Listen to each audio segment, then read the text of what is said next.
There is a year in rock and roll where something unlocked. Not for one band or one song, for all of them. Yes, she does. She makes love like a... Simultaneously. Like they were all reaching for the same thing at the same time, from completely different directions. And when they got there, it was this, the ballad.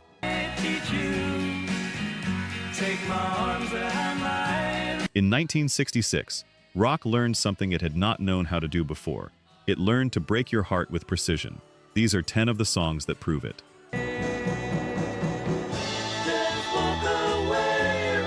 Number 10, Elusive Butterfly, Bob Lynn, 1966.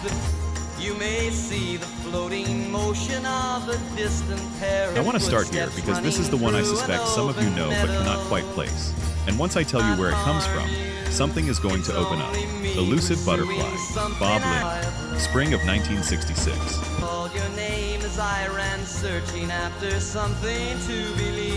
Here is the thing about this song that nobody talks about enough. It was not supposed to be the song, it was the B-side. Lynn's debut single came out with an entirely different track on the A-side, a song called Cheryl's Goin' Home, and Elusive Butterfly was just on the back, the afterthought, the filler, until a DJ at a radio station in Florida flipped the record and started playing what was supposed to be the throwaway.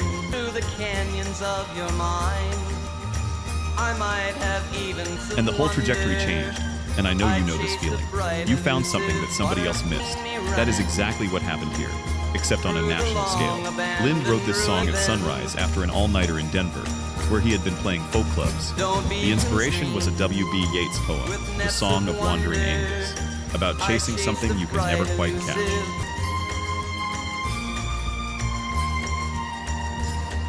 He wanted to write something that captured what it feels like to be most alive when you are searching.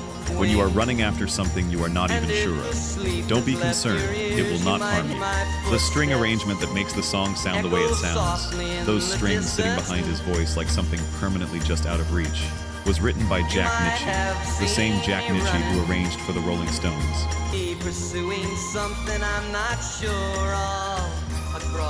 Elusive Butterfly reached number 5 on the Billboard Hot 100 in March of 1966.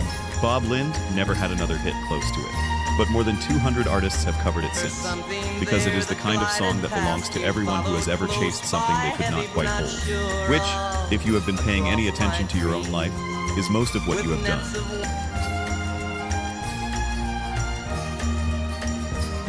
Number 9, A Groovy Kind of Love, The Mindbenders, 1966.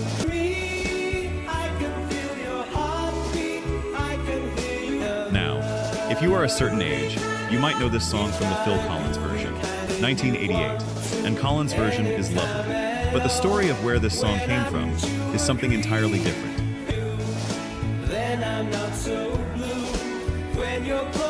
Wayne Fontana and the Mindbenders had already had a #1 hit, The Game of Love, 1965. But the follow-up singles were not landing, and Wayne Fontana, the frontman, the star, the reason the band was called Wayne Fontana and the Mindbenders, was getting increasingly frustrated with the whole situation. So one night, in the middle of a live performance, he walked off the stage and never came back. Just gone. Guitarist Eric Stewart, standing there on stage, looked at the audience and thought, we keep playing. And from that moment forward, there was no Wayne Fontana, just the Mindbenders. And here is the part that still gets me. The melody of A Groovy Kind of Love is not original.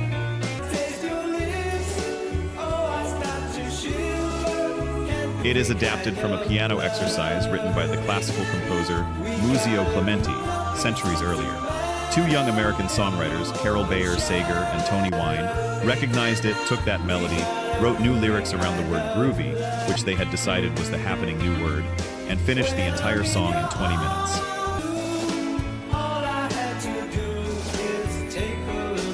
Carol Bayer Sager was 22 when she wrote it. Tony Wine was 17.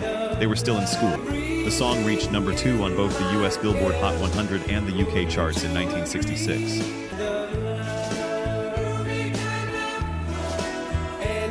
Phil Collins later recorded his version at the tempo of the original demo, slower, more deliberate, and it went to #1 in 1988. I know you have had a version of this experience, something created out of someone else walking away. The Mindbenders lost their frontman and found their song. Sometimes that is exactly how it works.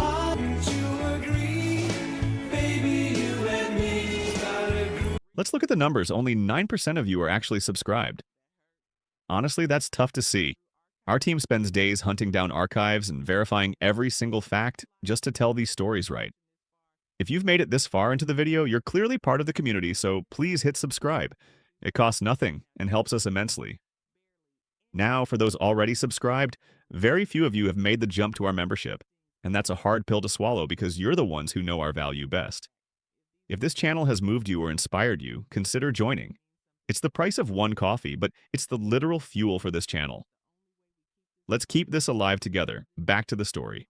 Number 8, California Dreamin', The Mamas and the Papas, 1966. I passed along the way. You expected this higher.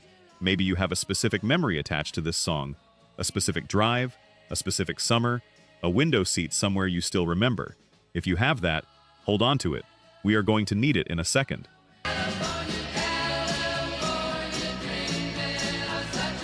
John and Michelle Phillips wrote this song during the winter of 1963 while they were living in a cold New York City apartment.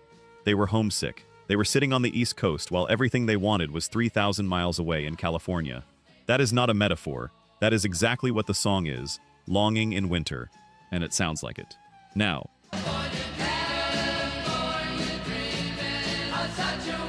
here is what almost nobody knows.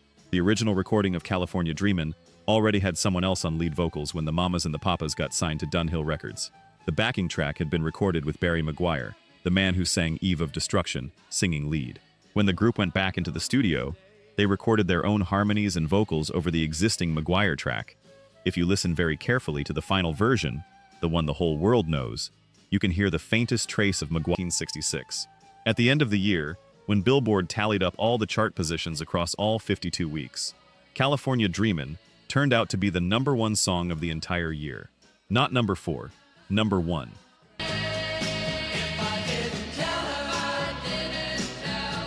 The song that sounds like homesickness became the song that defined a year. And if you have ever tried to go back to a place that existed more in the feeling than the geography, if you have ever missed somewhere that was never really a place, you already know what this song is. You have always known.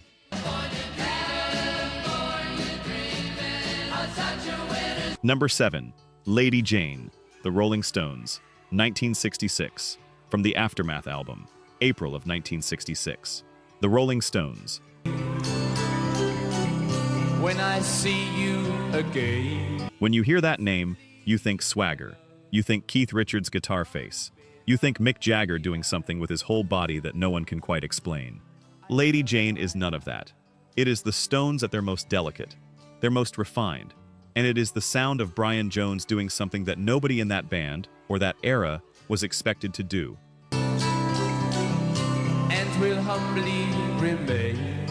He played the Appalachian dulcimer, a folk instrument, fretted strings that you hold flat across your lap. Brian Jones had picked one up because he had been listening obsessively to Richard Farina, the American folk singer and novelist, and he became transfixed by the sound it made. Keith Richards said years later, My leave for promised. Brian was getting into dulcimer then because he dug Richard Farina. We were also listening to a lot of Appalachian music. To me, Lady Jane is very Elizabethan. Here is what gets me every time I come back to this song. There are no drums on the studio recording. Not one. Just Mick Jagger's vocal. My dear. Keith Richards on acoustic guitar, Brian Jones on dulcimer, and a harpsichord that Jack Nitzsche plays midway through. That is the entire instrumentation, and it sounds like something out of another century, because in some ways it is.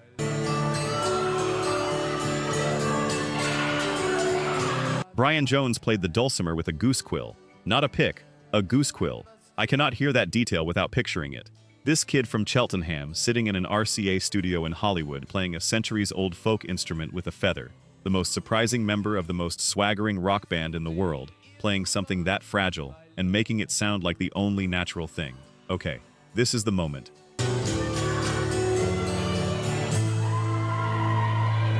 Number 6, Just Like a Woman. Bob Dylan, Blonde on Blonde, 1966. Nobody feels. You know this one. Most of us do, or think we do. But sit with me for a minute, because where this song came from, and what happened around it, is a story that makes it sound different on the other side, in the best way. Blonde on Blonde was released in June of 1966. It was the first rock double album. Dylan recorded most of it in Nashville with session musicians who had never played quite like that in their lives. Following Dylan, who was moving at a speed that year that was almost impossible to track from the outside.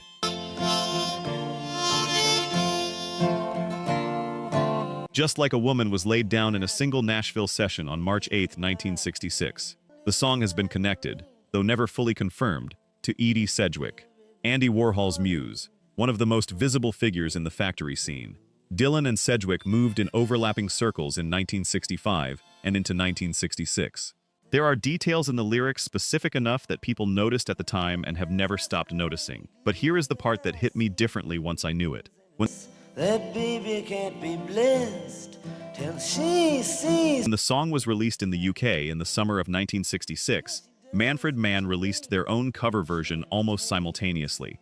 Their version peaked at number 10 on the UK charts. Dylan's own recording, released as a single in the US, peaked at number 33. Manfred Mann charted higher in Britain with Bob Dylan's song than Bob Dylan himself did. She aches just like a woman. And within days of that UK release, Dylan was in a motorcycle accident near his home in Woodstock, New York. And he disappeared.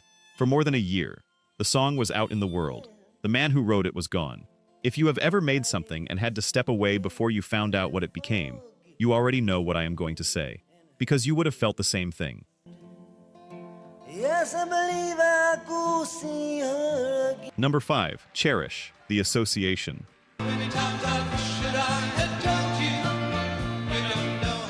1966, Terry Kirkman wrote it in 30 minutes at his parents' home in Chino, California. He had heard someone use the word cherish earlier that evening, just in conversation, and the word caught in him the way certain words do, where you hear it and immediately think, there is a song in that.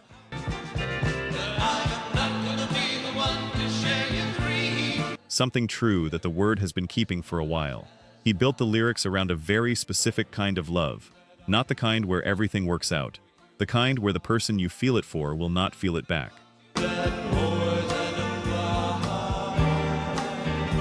The narrator in Cherish is not celebrating love. He is holding on to a love he already knows is unreturned. Cherish is the word I use to describe all the feelings that I have hiding here for you inside. He is saying it. She will not hear it.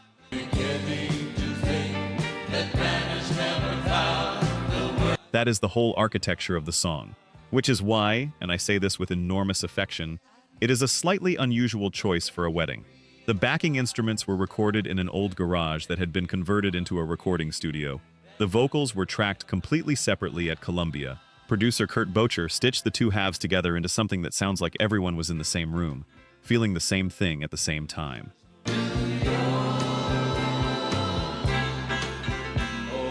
In September of 1966, Cherish reached number 1 on the Billboard Hot 100 and stayed there for 3 weeks. Billboard ranked it the number 2 song of the entire year.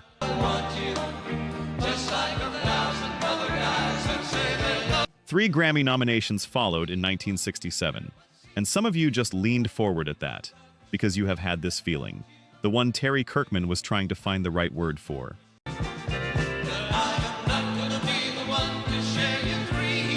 The one you keep on the inside, where nobody else can hear it. That is exactly the right place to feel it. And that song is exactly the right song for it.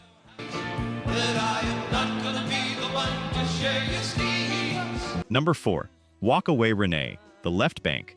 1966, Michael Brown was 16 years old when he wrote this song. 16.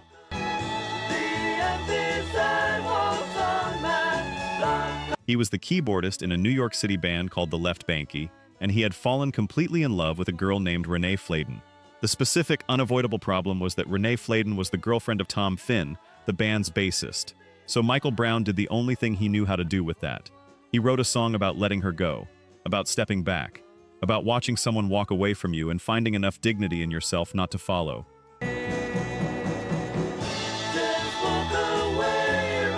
Just walk away, Renee. You won't see me follow you back home. The most graceful thing he could imagine doing. The thing he wrote about doing and then could not actually do. Here is the part that I cannot get out of my head. They went into the studio to record it.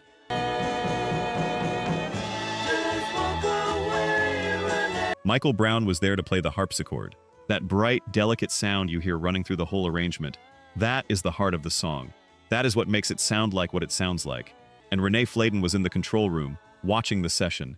His hands were shaking so badly that he could not play. He left the studio. He came back later, when she was gone, and recorded the harpsichord part alone. You just felt that.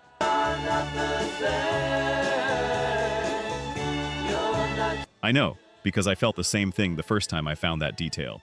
His father, Harry Lakowski, a classical violinist, produced the session and arranged the strings. A father watching his 16-year-old son pour everything he could not say out loud into a song.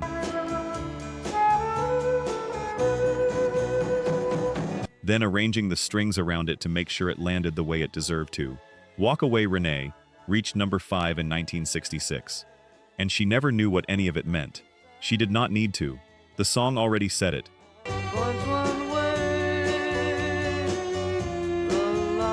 And I know you have had a version of this. The thing you made, or wrote, or drove to, or listened to in the dark, out of something you could not say directly.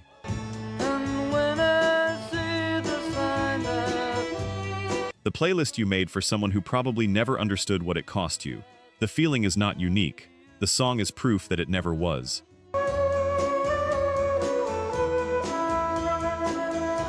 Number 3. The Sound of Silence. Simon and Garfunkel, 1966. You know this one. We all know this one. Within the sound of silence. But here is what I need you to know, and I love this story. Neither Paul Simon nor Art Garfunkel had anything to do with the version of this song that became a hit. Here is exactly what happened. People talking without speaking. The original recording was acoustic, just Simon's guitar and their 2 voices. It appeared on their first album in 1964, went nowhere, and the duo broke up. And the vision that was planted. Simon went to England and started performing solo at folk clubs. He was living with his friend Al Stewart in London, playing small rooms. Back in New York, producer Tom Wilson, without a conversation, without permission, without so much as a phone call, took the original acoustic track and overdubbed electric guitar, bass, and drums on top of it.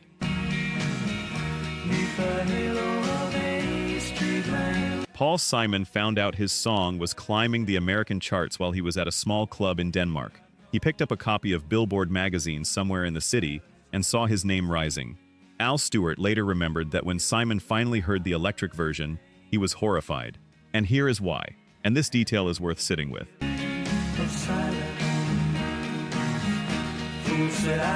Simon's original acoustic guitar playing sped up and slowed down slightly throughout the song, the way a folk musician plays, following the feeling rather than the metronome. The session musicians in New York had to record on top of a track that was not entirely consistent, which means there are these tiny moments in the sound of silence where the rhythm breathes, where it almost slips behind and then catches up.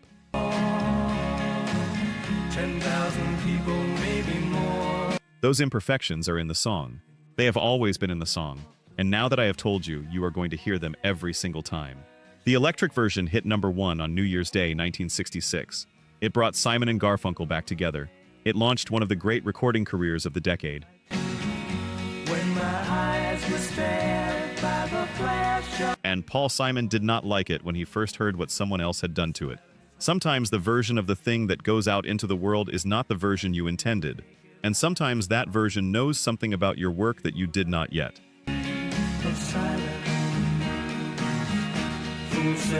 Number 2. Eleanor Rigby, The Beatles, 1966.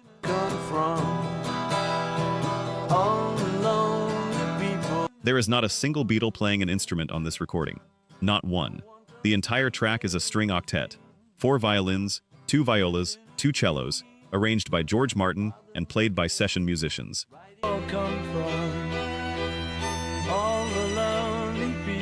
And over the top of it, Paul McCartney singing about a woman who died alone in a church and a priest who delivers a sermon to an empty room. You know this song. But stay with me for a second. Paul McCartney wrote Eleanor Rigby from several places, but one specific image, wearing the face that she keeps in a jar by the door, came from watching his mother apply Nivea face cream. And there's nobody there. What does he care? He talked about it decades later. My mom's favorite was Nivea. I love it to this day. The most haunting lyric in the song, the line that has troubled people for 60 years, was drawn from watching his mother at her vanity. And here is what strikes me when I hold the whole picture at once. The Beatles were in the middle of the most turbulent period of their public life when this was released.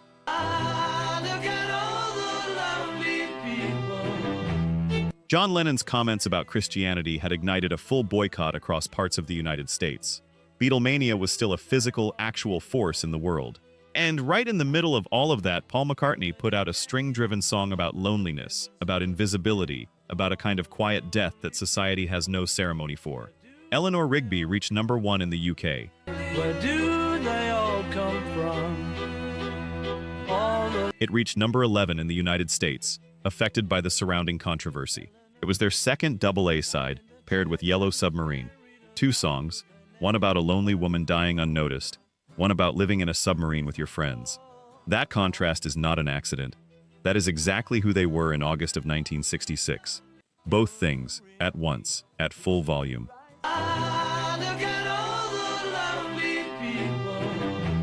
#1, God Only Knows, The Beach Boys, 1966. Where do you even begin with this one?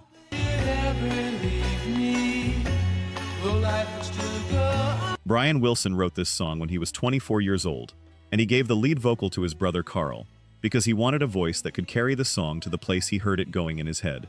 He wanted something that would soar. Carl Wilson was 19 years old. Here is the thing that almost kept this from reaching you the way it does. Capitol Records nearly refused to release it as a single, because of the word God in the title.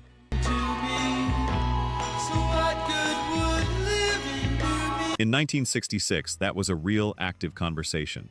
The concern was that radio stations across America would refuse to play a song with God in the title. So when it was released in July of 1966 in the United States, God Only Knows was the B-side, pushed behind Wouldn't It Be Nice, and received almost no promotional support from the label.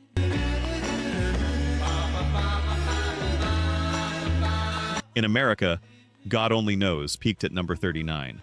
#39. The song that Paul McCartney has said publicly is among the greatest songs he has ever heard. The song that historians and critics consistently place at the top of conversations about what pop music is capable of.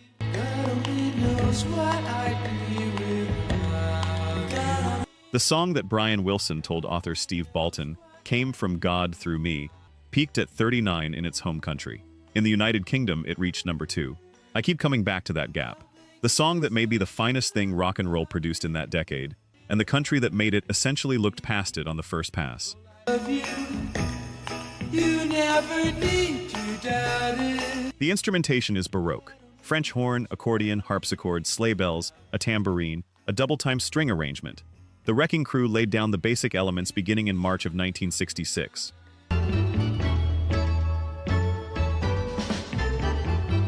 Brian Wilson spent months building the arrangement on top, layering it until it sounded the way it sounds, until it sounded like that. God Only Knows is where this list ends. Not because it sold the most, it barely made the top 40 in America.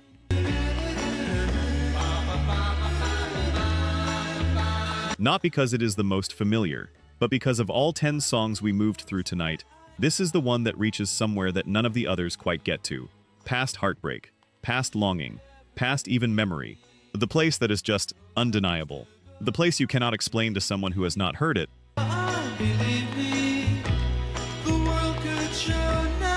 But the moment they hear it, they know exactly what you meant. If you have ever had this song hit you at exactly the right moment, you already know what I am about to say. And I think you know there is nothing left to say after it. God only knows what I